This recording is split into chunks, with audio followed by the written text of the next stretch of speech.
तो सबसे पहले नास्तिया चलिए आपसे शुरू करते हैं क्योंकि आप इस पहल की संस्थापक हैं। आपने इसे शुरू क्यों किया? मैंने इसकी शुरुआत अपनी बेटी की वजह से की थी। मुझे टेक्नीक में बहुत रुचि थी। मैं एक सॉफ्टवेयर इंजीनियर हूँ और मुझे लगता है कि चीज़ें बनाना बहुत दिलचस्प और शानदार है और टेक्नीक एक ऐसा शक्तिशाली साधन है जो इसमें आपकी मदद कर सकता है और मैं चाहती थी कि मेरी बेटी भी यही महसूस करे और कुछ चीज़ें बनाए। मैंने उससे कंप्यूटर साइंस की एक क्लास में आमंत्रित किया और उसने कहा, मम्मी आप जानती हैं वहाँ सब लड़के हैं और वे मुझसे काफ़ी बड़े हैं और मैं नहीं जाना चाहती। और आप जानती हैं मैं उसे समझती हूँ, लेकिन मैंने उसका जवाब स्वीकार नहीं किया। इसलिए मैंने उससे कहा, ठीक है, अपनी 5 सहेलियों को ले आओ, चलो घर पर कंप्यूटर क्लास शुरू करें। ये 10,000 सदस्यों का बड़ा समुदाय बन गया। और अब गालिया तुम्हारी बात करते हैं, क्योंकि तुम भी 9 साल की उम्र में एलिस कोड में आई थी।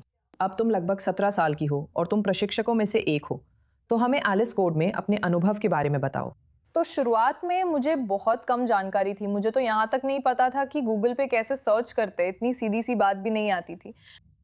और फिर एलिस कोड में मैंने बहुत कुछ सीखा, जैसे अपनी शब्दावली को समृद्ध करना, जैसे अपनी आत्मविश्वास, अपनी खुद की नींव, और जाहिर है वो सारी चीज़ें जो टेक और टेक्नोलॉजी से जुड़ी हैं, नई भाषाएं और वो सब।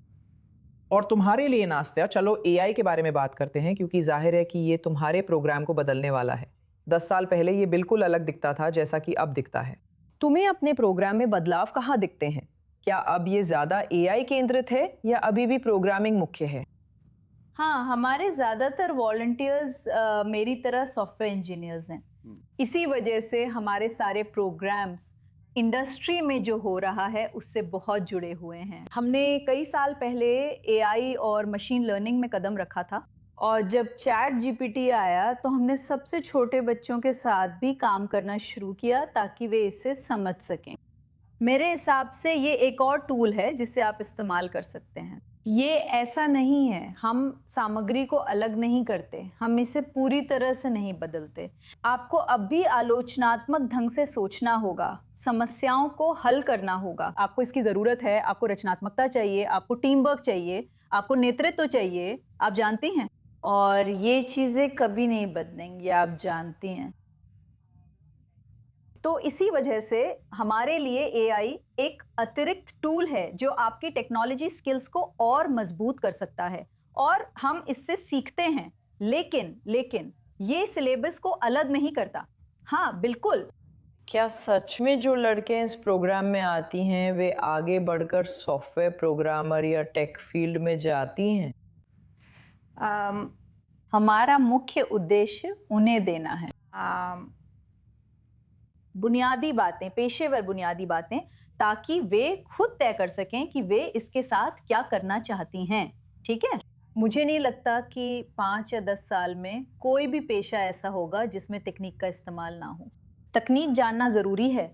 आप या तो उसकी निर्माता या उपभोक्ता बन सकती हैं। हम चाहते हैं कि लड़कियां निर्माता बने, इसीलिए वे प्रतियोगिताओं में भाग लेती हैं, वे उद्योग और अकादमिक क्षेत्र तक पहुंचती हैं और वे अपनी रचनाएं भी दिखा सकती हैं। और गालिया, आखिरी सवाल, आप करीब 17 साल की और बहुत होशियार हैं। आप 12वीं में फिजिक्स और साइबर में दाखिला ले रही हैं और एलिस कोड में टीचर भी हैं। मुझे पूरा भरोसा है आप बड़ी उपलब्धि हासिल करेंगी। तो आप अपने भविष्य के लिए खुद को कहाँ देखती हैं? जब आप बड़ी होंगी तो आप क्या बनना चाहती हैं? जब मैं बड़ी हो जाऊंगी तो टेक्नोलॉजी से जुड़ा कुछ बनना चाहती हूँ। ये दुनिया बहुत अद्भुत है और मुझे अच्छा लगता है कि एआई और टेक्नोलॉजी बदलती रहती हैं। सच कहूँ तो मुझे अभी ठीक से नहीं पता, लेकिन फ़िलहाल सॉफ्टवेयर इंजीनियर बनना चाहूँगी और वही करना चाहती हूँ जो मुझे पसंद है, जैसे अभी कर रही हूँ। ये सब शानदार है, खासकर एलिस कोड और इससे जो सीखा है।